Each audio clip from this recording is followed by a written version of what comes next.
Special Report: How close is America to outright gun confiscation? Please subscribe this channel. The so-called fact-checkers at the far-left Washington Post are liars. Straight-up liars. Because here is what Hillary Clinton and Barack Obama actually said in favor of gun confiscation. Provided by John Nolte at Breitbart. Barack Obama, June 2014. Couple of decades ago, Australia had a mass shooting, similar to Columbine or Newtown.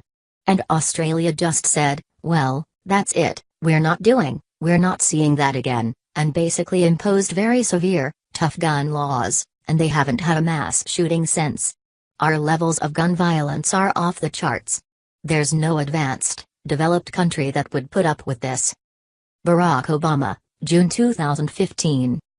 When Australia had a mass killing, I think it was in Tasmania, about 25 years ago, it was just so shocking the entire country said, well, we're going to completely change our gun laws, and they did.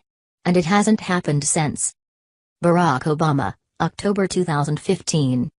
We know that other countries, in response to one mass shooting, have been able to craft laws that almost eliminate mass shootings. Friends of ours, allies of ours, Great Britain, Australia, countries like ours. So we know there are ways to prevent it. Hillary Clinton, October 2015. You know, Australia's a good example, Canada's a good example, and the UK's a good example. Why? Because each of them had mass killings. Australia had a huge mass killing about 20 or 25 years ago. Canada did as well, so did the UK. In reaction, they passed much stricter gun laws. In the Australian example, as I recall, that was a buyback program. The Australian government, as part of trying to clamp down on the availability of weapons, offered a good price for buying hundreds of thousands of guns and basically clamped down going forward, in terms of having more of a background check approach, more of a permitting approach. When they speak about Australia, what they are leaving out is that Australia did a gun buyback program. It was not a volunteer, but rather they were forced to hand over their guns.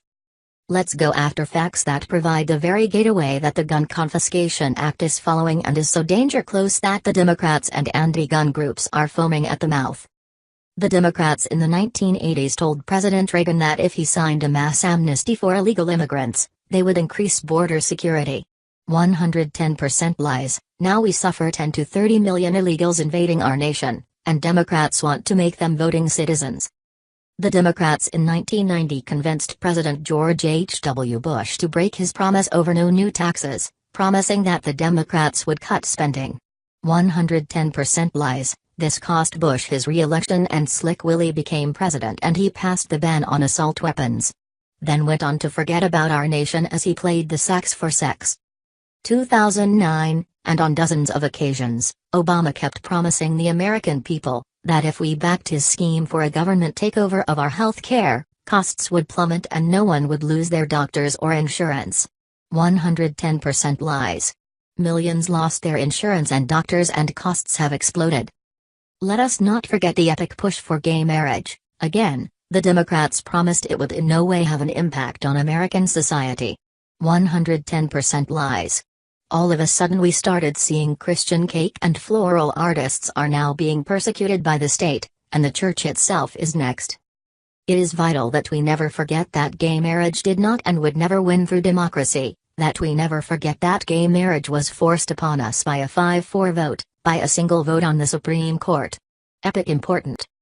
Why is this so vital to remember? Because this is how liberty is falling and our Second Amendment is collapsing as we speak. Nolte explains, the scenario by which we are disarmed by our government, is this close to reality. Democrat president elected. Democrat president replaces a Clarence Thomas with a Ruth Bader Ginsburg. Democrat president enjoys Democrat majorities in the House and Senate. The Democrat Senate either enjoys a filibuster-proof majority, this happened in 2008, or finishes what former Senate Majority Leader Harry Reid, DNV, began. The annihilation of the filibuster. While there are some current Democrat senators who would oppose confiscation, over time they can be weeded out in primaries, bullied into siding with the party, as we saw with Obamacare, or simply overwhelmed by their pro-confiscation co-partisans in the aftermath of a Democrat wave election. Both houses of Congress pass a gun confiscation bill. By a 5-4 decision, the Supreme Court declares gun confiscation perfectly constitutional. To those of you cling to the belief that the Bill of Rights, that the Second Amendment will save you from outright gun confiscation, you must remember the District of Columbia v. Heller, where the individual right to own a handgun was barely recognized in the Supreme Court by a 5-4 decision, by a single vote. We are literally clinging to a thread as we are being attacked and tread on. If the District of Columbia refused its citizens any other right on the Bill of Rights, we would have seen a 9-0 or 7-2 decision. But a Second Amendment right just barely squeaked by. This is how danger close we are to having our firearms confiscated. If you believe this can never happen, just look at how the Democrats and insane left are pushing for pedophiles to have rights. The same groups are endorsing Islam, which hates America and wants to destroy our Constitution so they can implement Sharia law.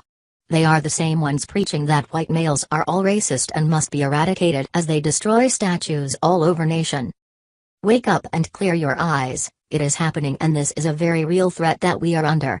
Simply pounding out messages on social media about cold dead hands and buying patriot gear will not stop the Marxism from abolishing the Bill of Rights. It is only by taking action and getting involved with like-minded individuals that, we the people, will protect our precious and very delicate freedoms.